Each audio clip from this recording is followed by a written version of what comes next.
As I search for the white dove, I wonder if she searches for me. Or if my hopes of finding her are nothing more than an ill-conceived fantasy. You see...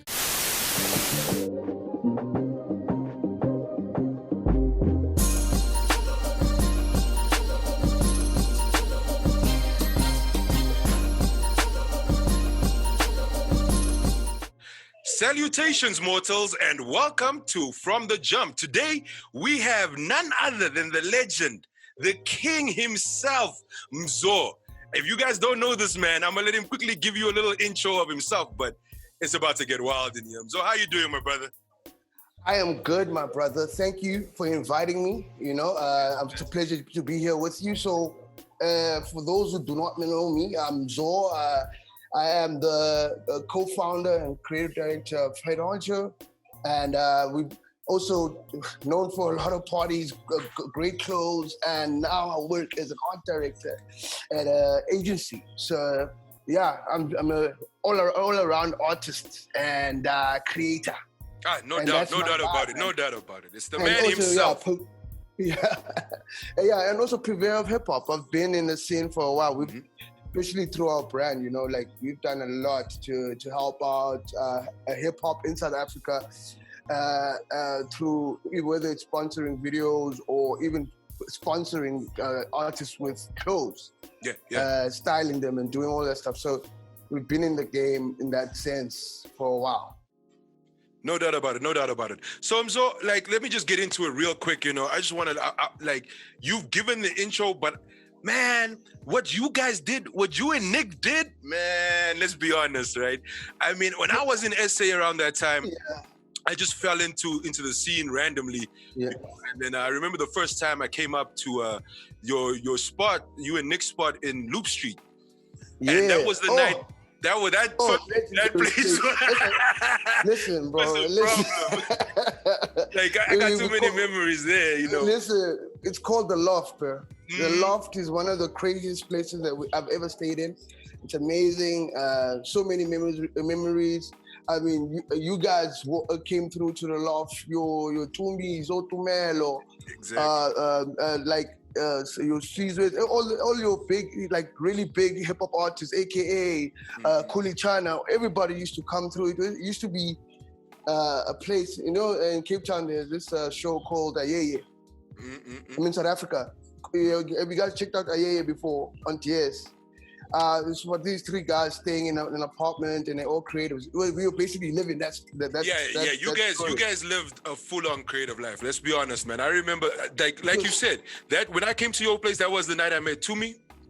I met Kuli at your spot too. And all those guys, the convos, the way it was flowing, it was literally not a thing of I'm a star, you ain't shit. It was just a thing of, a bunch of guys chilling, drinking, partying a bit, having a good old time. I think that night was the night me and you still walked all the way to fucking McDonald's.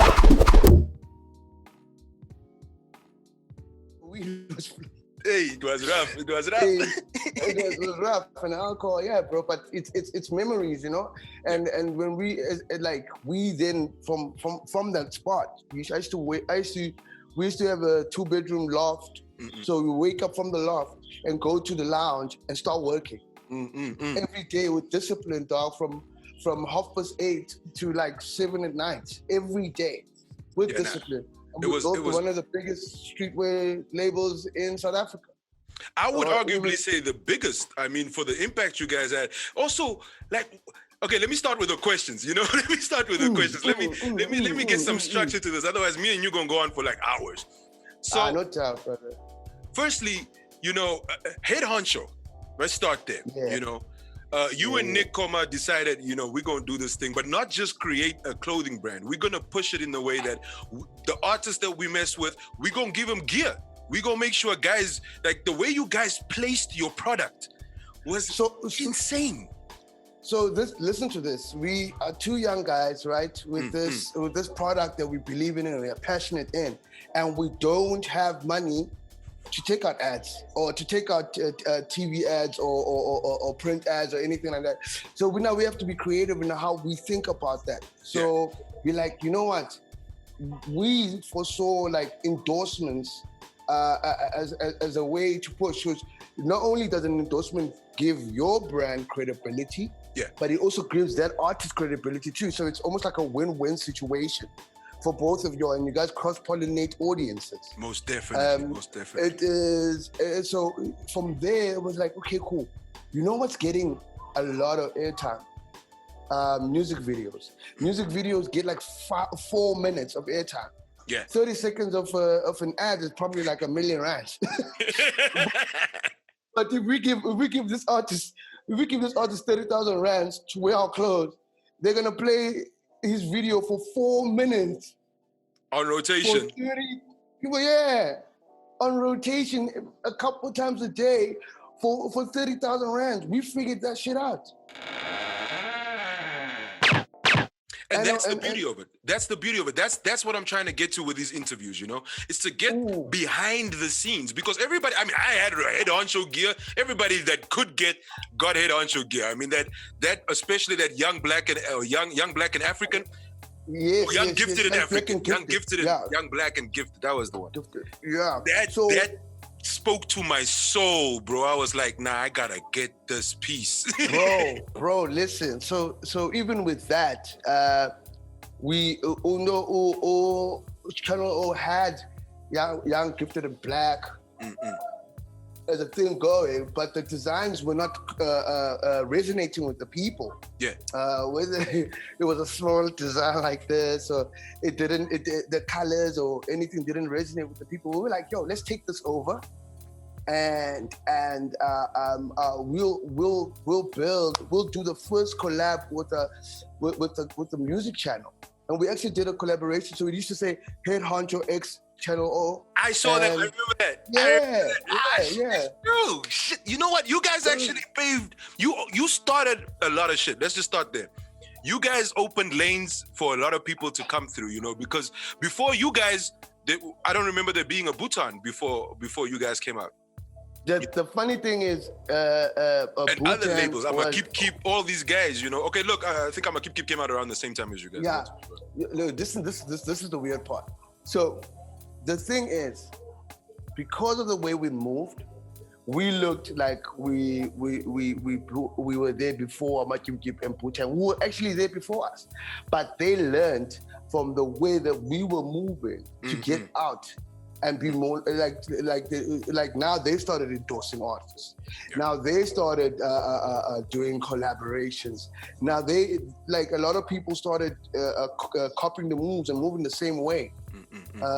So like a lot in the game now has been quiet, and I always joke about it and say it's because they don't have us to copy. Let's get down to a bit more of the nitty-gritty. So that Head Honcho as itself was an empire, you know? I mean, the fact that you guys were able to get the artists that you got to fully, I mean, every time I used to see Ill Skills out, I see, you know, if I see Cooley out, if I see, they are dressed head to toe in Head Honcho. Yeah, bro. You know, repping it fully. No doubt. Like, let me put it like this. We had a plan that the Head Honcho team or the squad of artists and the people that we roll with, that we support, because the artists were not only supporting us, we were also supporting them. Yeah. I think we paid for 3 Kolichana videos. We're involved in 3 AKA videos. Like, they support us, we support them. We are a clique, we grow together. And especially during that time, we were growing together. You know, it worked. And then from the music video association, we understood that music and clothing and streetwear go together so well. We might as well do our own events. Not only as a form of extra income, because your money gets locked up in production with clothes, guys. That's if you have to pay yourself salaries, there's no way to do that when your money is locked up in clothes, and then your supplier wants to pay you 3 months later and stuff like that. So we solved that by creating some of the coolest parties Yeah, let me stop you there. Let me stop you there real quick, right? I just want to do a little intro to them parties, bro. Them Jade Sundays, all of those crazy things. Stay freshers. Oh my God. Man, you guys, and the thing about it wasn't like you guys threw the party and then went off to chill in some little corner, you know, and look at everybody like, yeah, this is my shit. Y'all need to kiss my ass and blah. No, y'all were on the dance floor. Y'all were wilding with everybody, you know. It was crazy. Yo. Dog, I used to be there in the midst wilding with everybody because I felt like, yo, if people can see me having fun, then it will infect everybody else's experience and also make them want to have fun too. Yeah, no doubt. Almost like set the tone for the thing. If they can see like the person who's throwing the party is carefree and open and is cool, then they're gonna be carefree and open and cool and wanna do things, dog. Agreed. I mean, I don't remember one time, not one party out of all those years that had beef. I don't remember one fight. Like, everybody was cool. I don't remember guys being inappropriate to girls. Like, everybody was just chilled because, and as you said, it's because of you guys setting that tone, you know, showing people, look, man, we here to have a good time, you know, with our friends, everybody chilled, meet new people. Don't be out here trying to cause trouble and stuff, you know? Which the question I want to ask you. No, go on. No. No. Go, this is your interview. You speak when you want to speak, brother. No. Carry on, brother. Sorry. Yeah. No. So what I wanted to say is like, just for the people out there as well, you know, because we're trying to impart some knowledge over here. Were a lot of these moves like predetermined, or was it like, yo, hold up, this is how we need to move this one because there's opportunities coming up. So let's shift this. You know, was everything planned, or was some of it like, yo, we're moving with it? So let me tell you, dog. Me and this nigga live together. Me and Nico live together. We work together. We party together.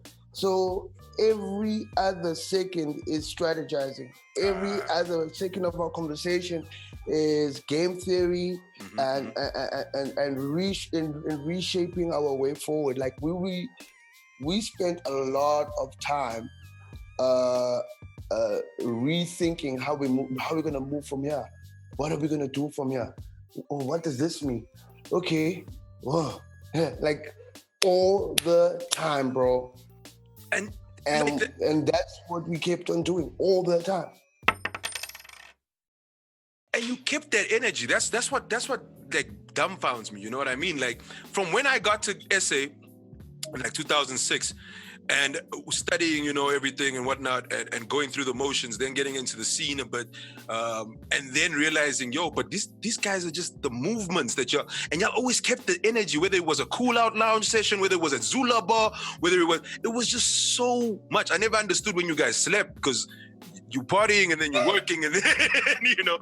So it's crazy. I guess my question in this is, how did you guys keep that balance, you know, so that you could still be able to How did you guys keep it? The balance was never kept, bro. You can ask my girlfriend. There was no balance. She's out there sitting now. She can tell you right now, there was no balance when the thing was when all the stuff was popping. There was no balance at all, bro. I will tell you that now. Can you still see me?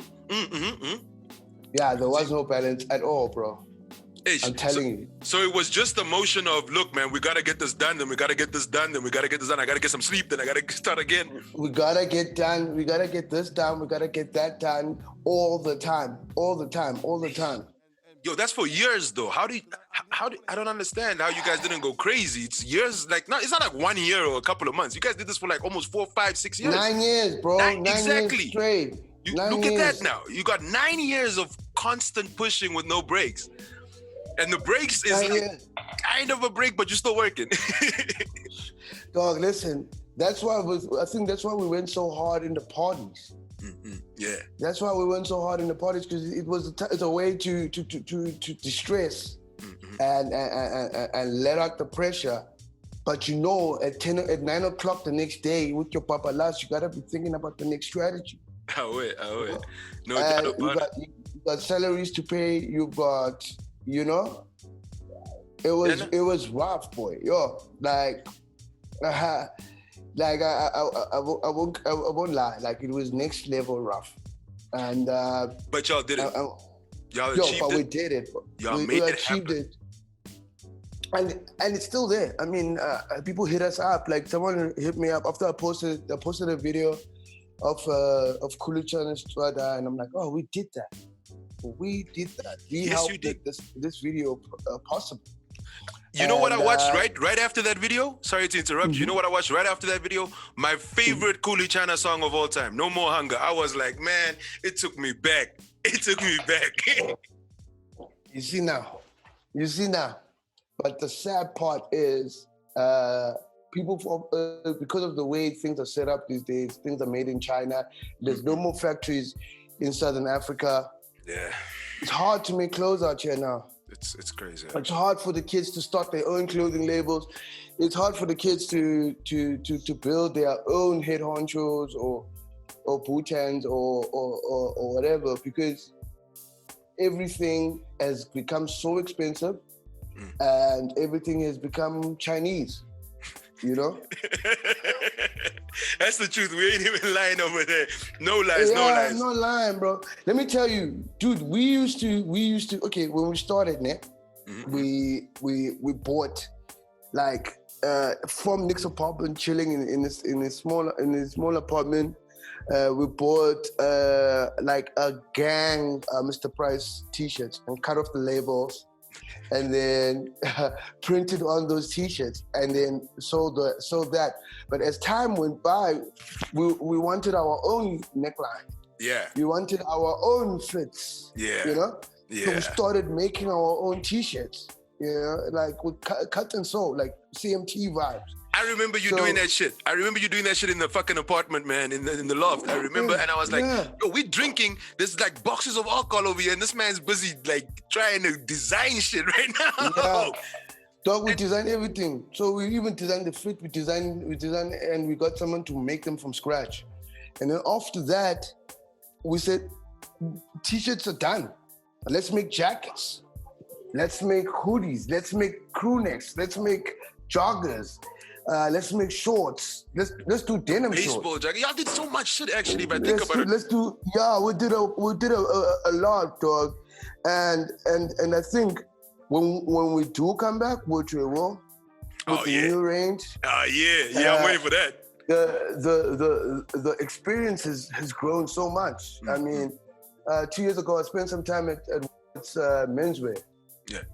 I learned quite a lot there as well, with just fabrics and all that stuff. I think when we do come back and do another collection, it's gonna have a really rich level of experience. A lot. Now, you see, this is what I want to get at, right? Because the way that you guys moved as head honcho, just you, and for me, head honcho was always just you and Nick. I know you guys had some other people that you had in there that you were working with, but like you guys were it for me because that's who I associated with the brand. It was you and Nick and nobody else, right? Now, what I'm trying to get at is how important were the collaborations for you guys? And in that, I mean, of course they were important, but in that to get to that point of collaborating where you can be like, it started as a business transaction, but now we're moving more onto a thing of, it's real collaboration. Just talk about that a bit. So I would say this to any artist or any creative. I really believe in the power of collaboration and the power of energy sharing and idea sharing and idea exchange. It's a very powerful force that a lot of people don't like using. Yeah. People want to protect their gains and people want to protect their grounds, and even sharing of information. People are very weird with that, and I'm not dog. I've over the years I've given up. If I like an artist, I'm like, yo man, let me do you a free cover, or let me design you a free logo, or because I've never been afraid of my own creativity, and I understand my creativity is a well that never ends. And the thing about our collabs, not only were they dope for business, Definitely dope for business.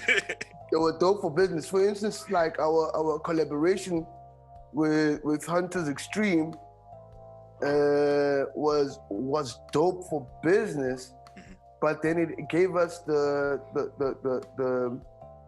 almost like it gave us the what you call this? It gave us the insights. The insight and also the confidence to join to say, hey man, our communications agency or ad agency is strong enough to do this and this and this. Yeah, no doubt about it. You know, and so we were creating art exhibits. We did a clothing range for them. We helped them communicate their own like communication strategy in a new way. Yeah. Then from there we took it maybe to sports team. We're like, hey, sports team, we'll shoot this for you. And that's the thing. You see, that's what I'm trying to get at. It wasn't a thing of like sitting back and being like, how can we make, money by going to a guy and saying, hey man, this is my quote. No, you guys went out there and you literally put yourselves in the line and were like, look man, we got this idea for y'all. Let us do this for you, and then on the next one, we build. And in that, you created business relationships. So in that, the question is, how do you think that enough creatives, artists of all genres, do you think enough of them are looking at the collaborations in a sense of let's build an empire around this, or are they just looking for a payday and a quick one at that? Do you think enough people are actually looking at the long term? That's the thing, bro. I don't think a lot of people are looking at the long term and thinking carefully about what they are gonna create. And I think when you're trying to create, you must have a North Star. I was listening to Malum Kukat and Ricky yesterday. Yeah. And Malum Kukat said he wants to get to a point where everyone can rap in vernac and it will be acceptable. And then he says, now that I'm here at the age I am now, and when I look at the game, I feel like I've gotten there. I've done that. Yeah. Now, he got there through the most creative ways ever. Genre switching, genre bending, collaboration, and just open-mindedness, you know what I'm saying?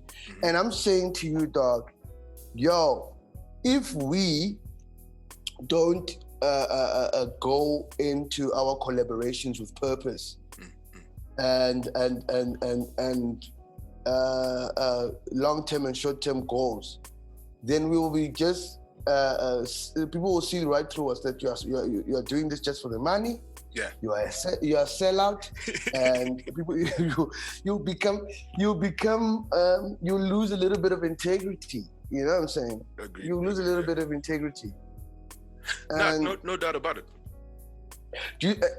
And this is why we heard Honcho also. But this is what we did with Waves.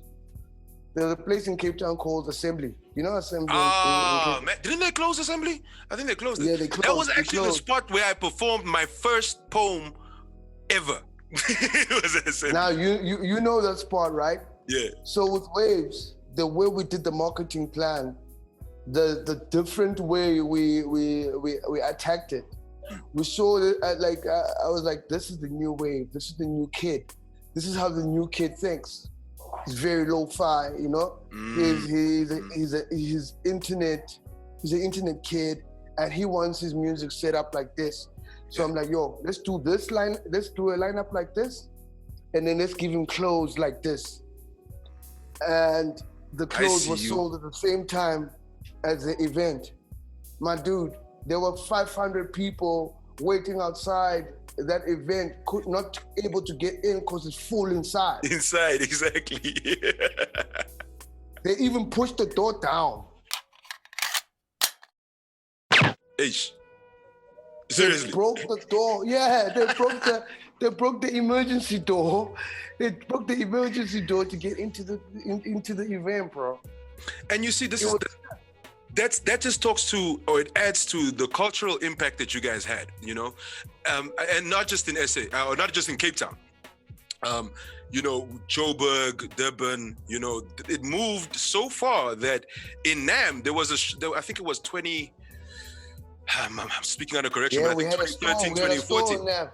Yeah, there was. I remember my homie Hosea was like, "Yo, man, I got that Ed Honcho gear out here," and we were like, Yeah, boy. "Fuck yeah, Yeah, let's we had a go." store to them, bro. So the Yeah. way that you guys moved literally was a thing where there was no boundaries. It was like, "Yo, if I can think it, and we can discuss it, let's do it. Let's try it out." And that is what I'm trying to get at.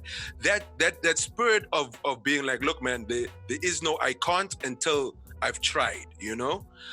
Now, was this something that you guys gained throughout your experience, or did you guys come to the table with this already from the jump? Excuse the pun of the show. No. Nice one. I will have to say, dog, like trying to build a business yourself without any sponsorships or anything like that.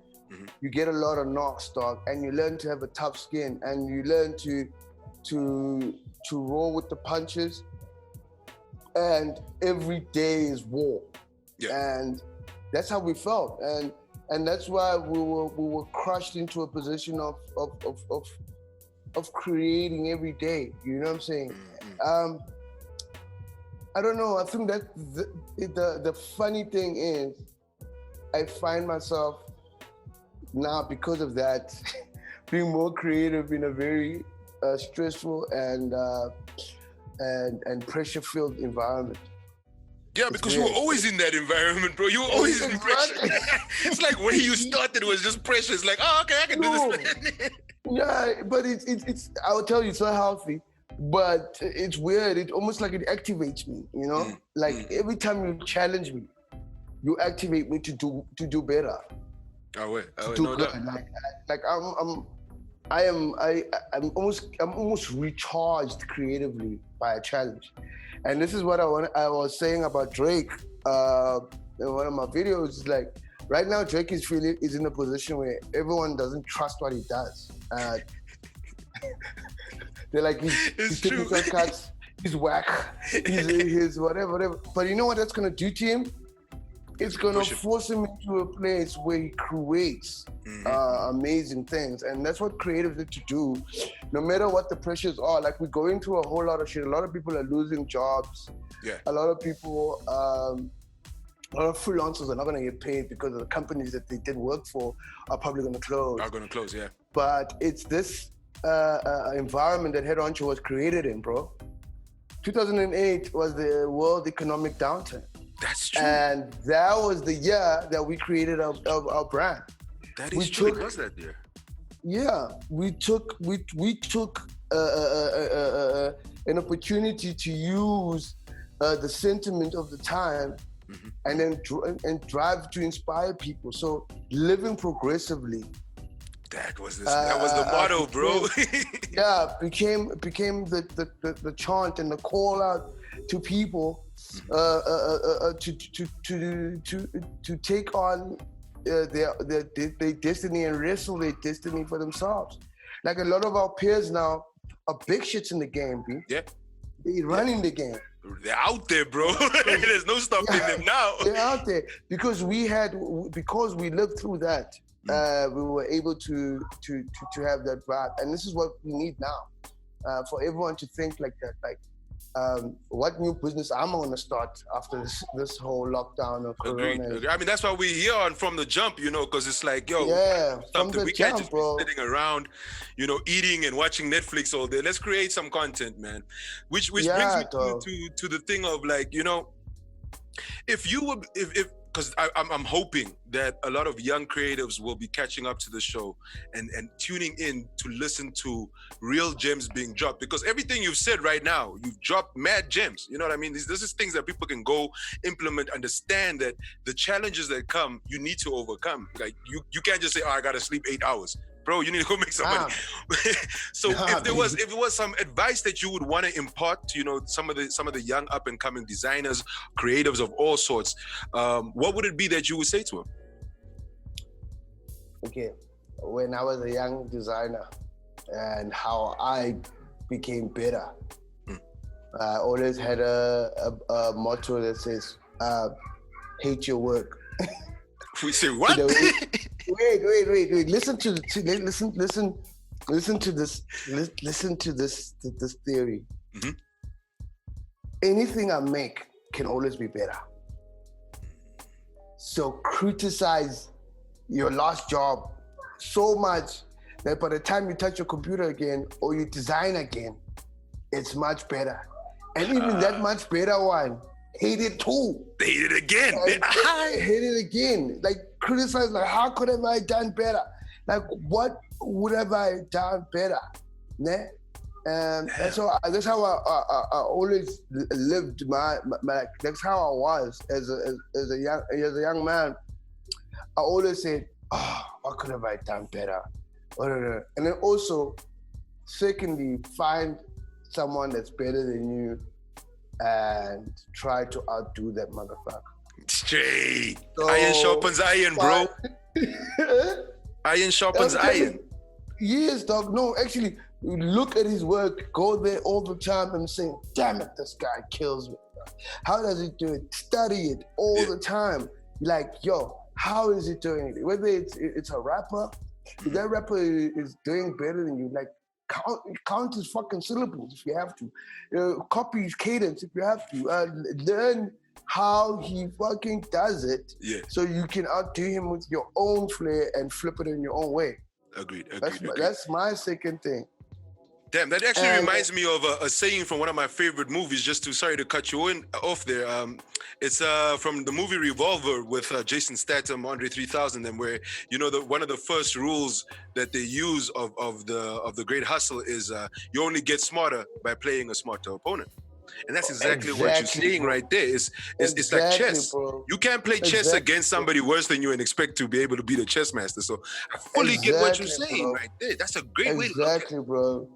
Exactly, bro. Hate your work. Never hate your work, bro. How can I be better? And actually, I really believe a tortured artist is actually a better artist. I won't deny that. I won't deny that. You're too happy. Everything is nice. Yeah, you're gonna start slacking. It's not.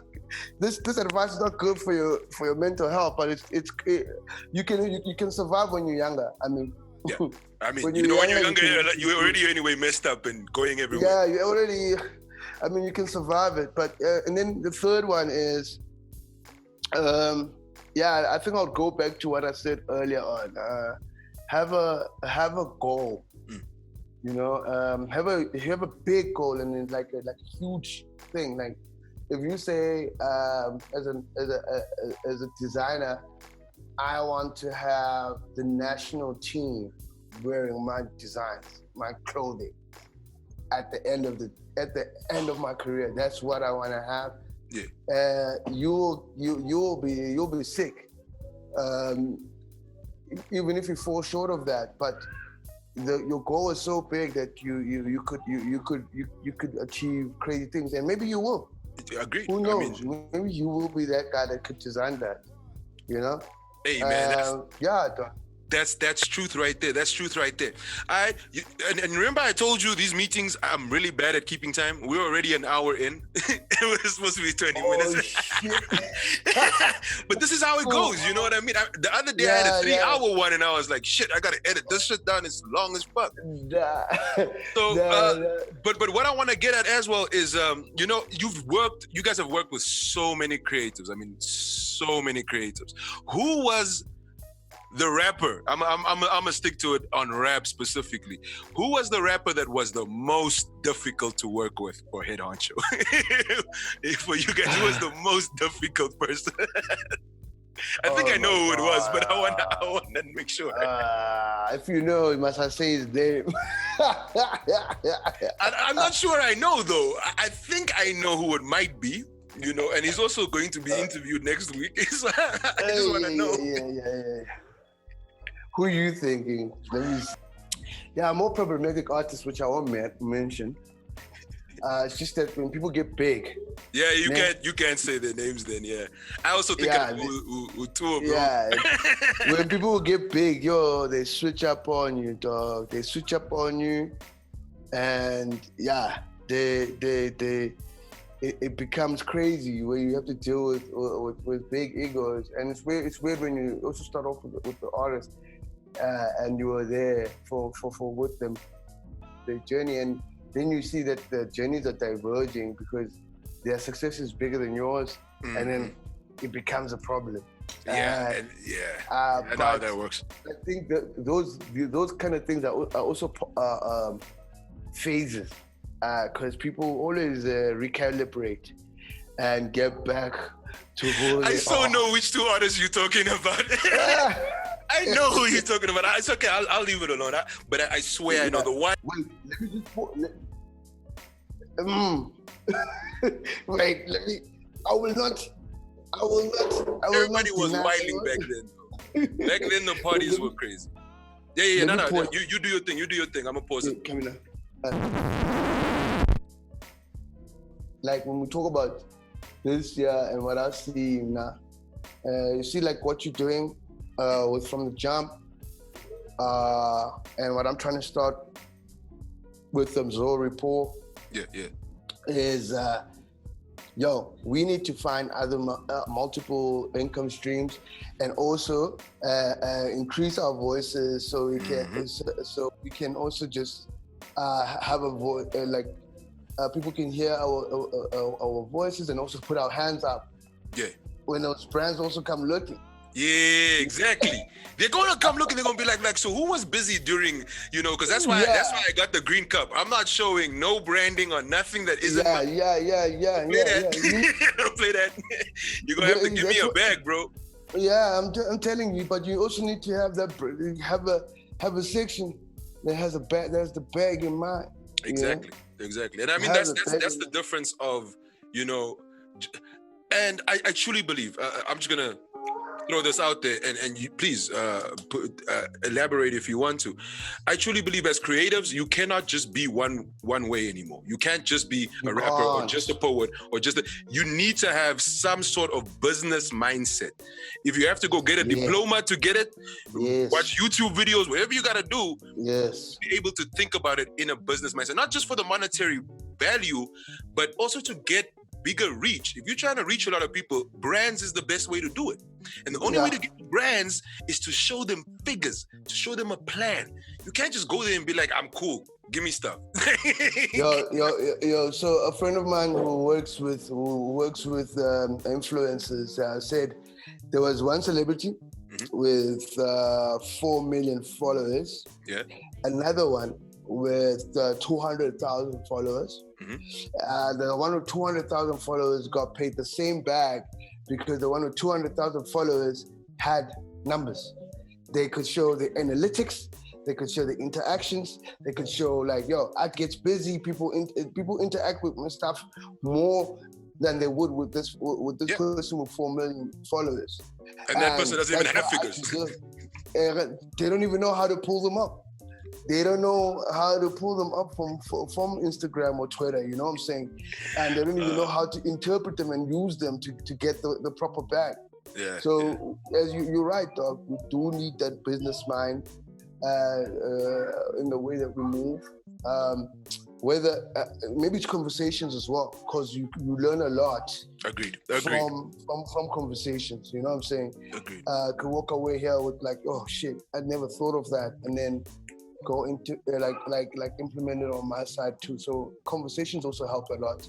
Agreed, man. It's basically school. It's school. You're still going to it's basically university of the streets. You're learning from people that are already in the industry, which is one of the ways I've always wanted people to learn. Really, I got that when I went to university for my honors degree.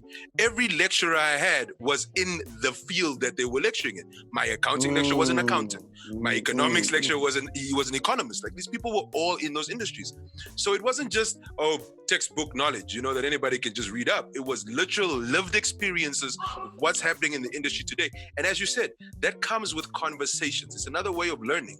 And that's why we're doing From the Jump. I want people to be able to learn. Do you know how much, you basically gave an entire course right now in this interview on, firstly, how to approach brands, how to approach artists, how to, bring yourself to that point that you need to be so critical of your work that nobody can fuck with it. That in itself is a course that you're giving right now. Oh shit, bro. You see what I'm saying? Like, this is the beauty of creatives literally having the convos they never get to have. Not just normal interviews at the radio or the newspaper, and they ask you the same generic question. Yo, so Mzo, what year did you guys start? So why the name Head Honcho? What? Man, everybody knows the answers because it's all on the internet. What they want to know is the behind the scenes shit. Like that 7 p.m., Toomey's in the place, Black Vulcan had people in the place, and you still out here designing. Like, how does that work? You know, there's a whole party going on. In the middle of the party, people are drinking and like, oh shit, inspiration. I need to start doing this design. Boom, you know? And that in itself for me is like a gift to like the creatives that are coming up, you know? None of us are getting paid for this. I mean, I don't have any money to pay you for this interview. You didn't ask me for any money for this interview. It's all about knowledge, you know?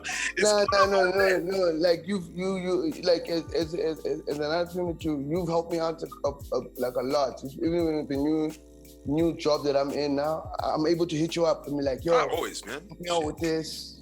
You know? Always, bro. I ain't never got a problem giving my 2 cents.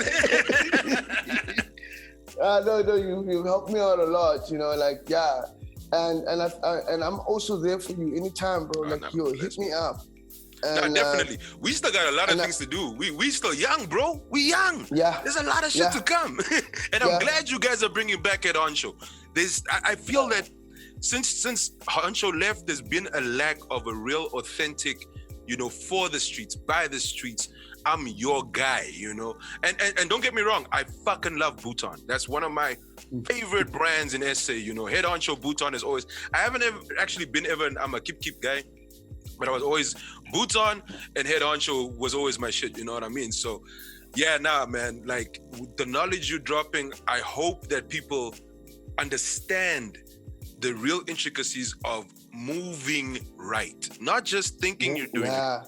You gotta do the research. Yeah, and you don't just move right, dog. We did a year. I'm talking about research. We did a year of designing before we even launched a single T-shirt. Shit. You see what I mean? And research, like folders and folders of what other streetwear brands are doing across the world, bro. A year of that shit. Exactly. I was there waking up. Nick used to come to my crib every Saturday for a year. It's like you get tired of seeing this, man. Yo, my mom knew, like, yo, okay, Nick is coming. We're gonna do an hour of work. Like 2 or 3 hours of work. And then I used to play him some of the beats I was making at the time afterwards and just chill after. But 3 hours of we refining the logo. We are we are learning about the colors, like color combos, dog. You know, like and with this, how fast-paced the ad world is, I actually miss that part of clothing where you can sit down and say, this is my color palette, and I'm gonna rework this color palette till it works. And it works together in a nice way. A lot of things have become very automatic when you are in the industry, in the corporate industry.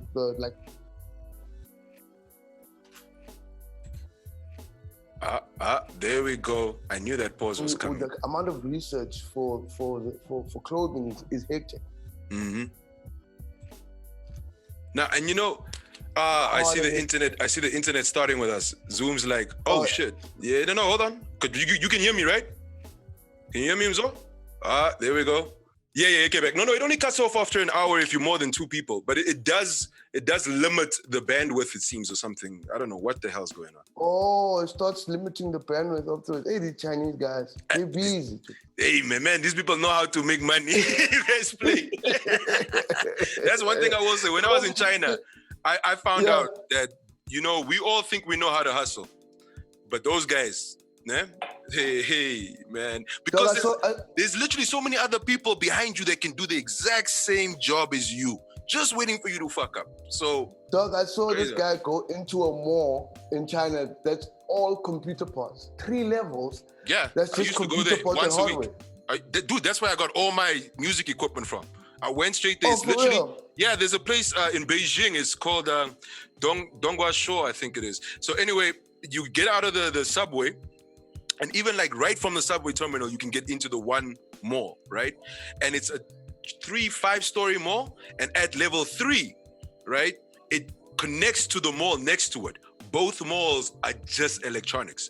You want to get your iPhone built, you go to the bottom floor. You want to get camera, man, everything you can think of. Like, actually, let me show you. Crazy. I designed and had these made all in one afternoon. These are the black vulcanite dog tags, right? So it's a USB dog tag. This one is 16 gigs. Oh shit! And I brought like limited versions of this through to Nam when I came down for like during my holiday. So how many did you get? Like? I think I made about 100 or 200 of them. They all sold out in the afternoon, and I was like, fuck, I should have made more. Whoa. You should have made more, dog. Hey, but you know, it's a test. You know, it's a test. Like, that's how you do research, is to see how quickly do these move. Do people want them? We can do it again. I was about to say that's actually the next move for artists. You're not gonna get proper returns fast enough from streaming or downloads. It's the touring and the merch. Yeah. That is gonna be where artists eat, you know. And that merch business needs to be serious.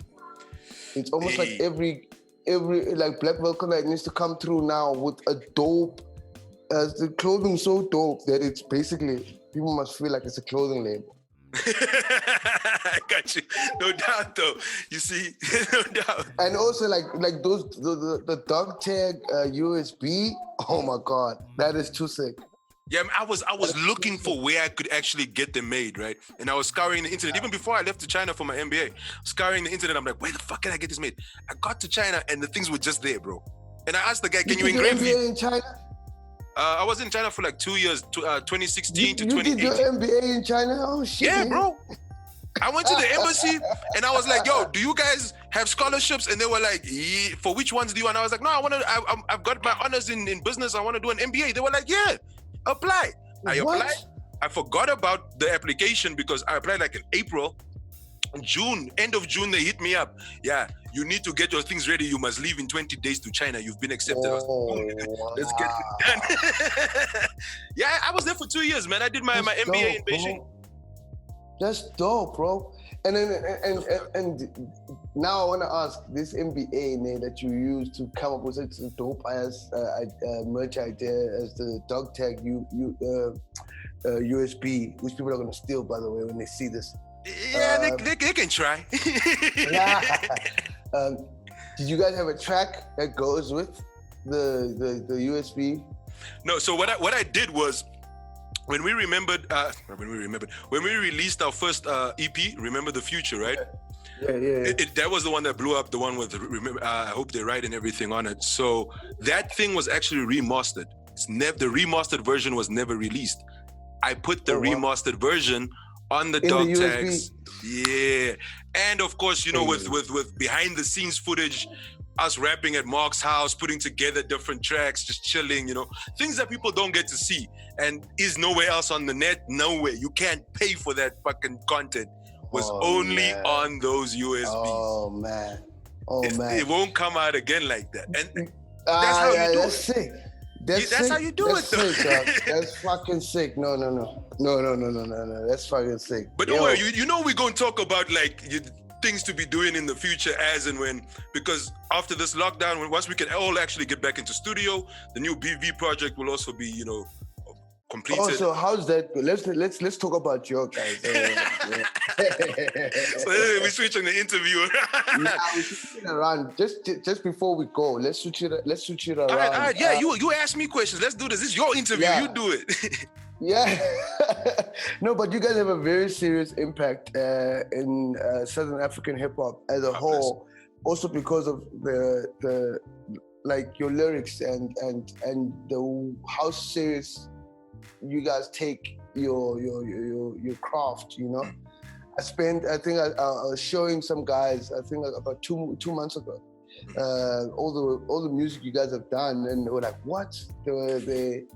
they were very shocked, and there were comparisons to the Roots and all that stuff, like the way you guys take things so seriously, you know, and how you guys craft your work. Do you guys think sometimes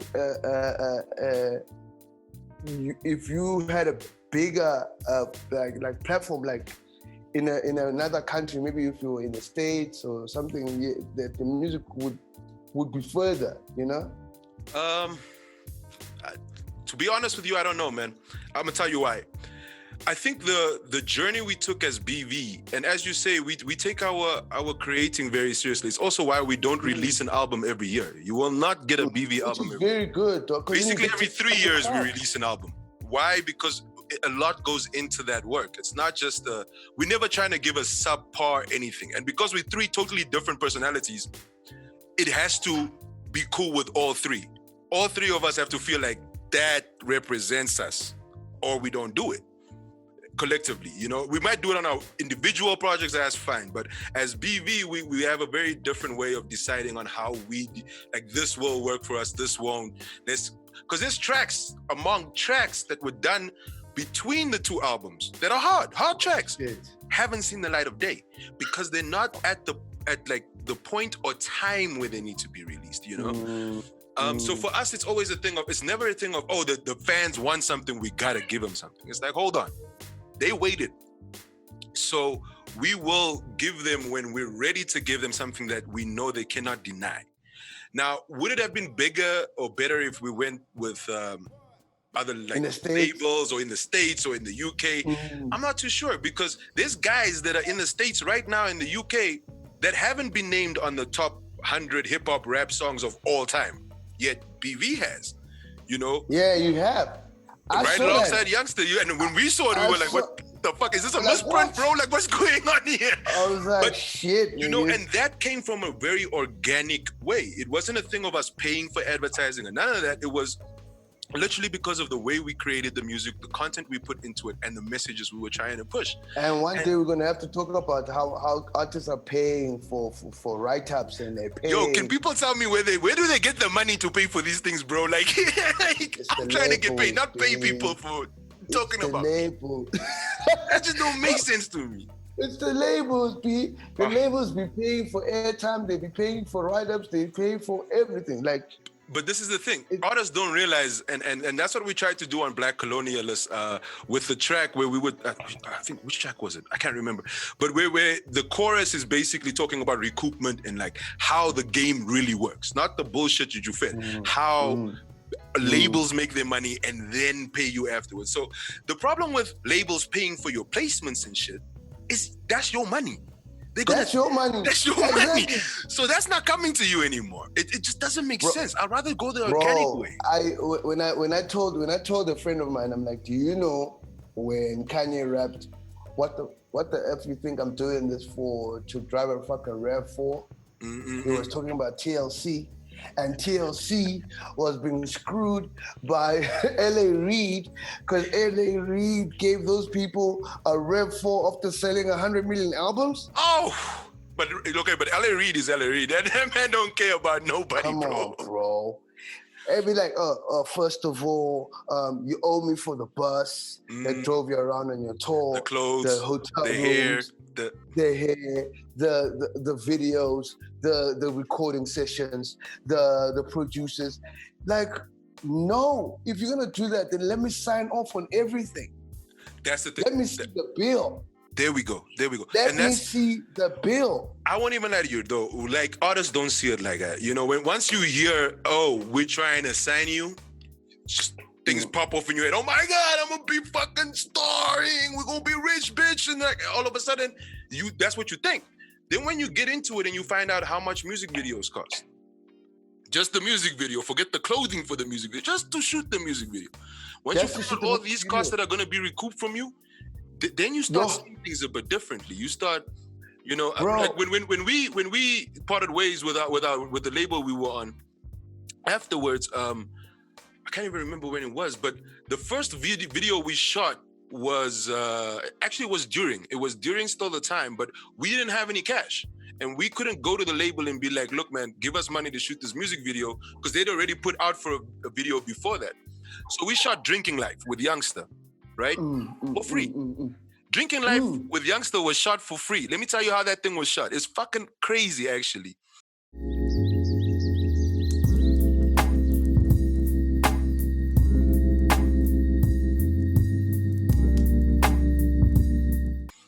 We shot that with a homie that came down from, I think he was from Berlin. He's a homie of Mark's homie, Thomas Ringsby. He came down, he was like, I want to shoot a Black Vulcanite music video because I'm a fan. And we're like, fuck it. He flew all the way to Cape Town. He was like, meet me in Cape Town, bro, and I'll shoot this video. We drove down from Namibia. We were like, fuck it, we're going. Bro. Got in my car, we drove. That whole music video was shot for free. Everything. All those scenes, free. Like, nobody got paid. It was just about the art, you know, and it was a fun. That's what I'm saying. Give artist the bill. Let me see. Oh, man. Let me see. No. I got a homie that's a videographer. I got a homie that's a videographer. Oh, no. Homegirl there is a makeup artist. Don't worry about that. Exactly. What else? Let me see the bill. And this is the thing. As independent artists, that's how you're supposed to move. As an independent artist, you're supposed to be like, who do I have in my camp? Who do I have in my friendship circles that I can put their names on as makeup? Because at the end of the music video, makeup done by, boom. Clothing supplied by, boom. All of that gets you bro. and your people. And this is how we were thinking, bro. Exactly. This is how we were thinking. You guys were, I think you guys were the blueprint for a lot of people's way of collaborating. You know, as a brand to be like, look, I'm gonna show you guys as two Black kids with no money originally, we're gonna show you how to approach these Puma hunters who have that conversation where they gotta listen to us because we got the numbers. That's it. Exactly, dog. And that's exactly how you guys need to move. And taking the question that I asked you back to us, and I also don't know how we would have done if we were in the States. Everything works where it works. It works where it works, and also because we understand the people that we were selling to. We grew up with the people that we were selling to, and we understand those stories, and we understand the way that they feel. So the stories are very unique to the place that you grow up and the place that you are servicing. And if they resonate with everyone else, it's because you stay true to the original source. So, as I say, stay true. Stay true. Stay true to the original source, my guy. Yeah. No, I'm totally with you. Same here, my brother. Zo, thank you so much for doing this, my brother. You know, this will be part of season 1. There will be a season 2. So, you know, I'll hit you up to see if you're down for that one. But my brother, you know how it is. It's always love. It's always collaborative. All the time, brother. All the time. Anytime you wanna hit me up, brother. No doubt. Ladies and gentlemen, that was From the Jump. Mzo's out. I'm Oken, your host. Next time we're going in again. Peace. Let's go in again.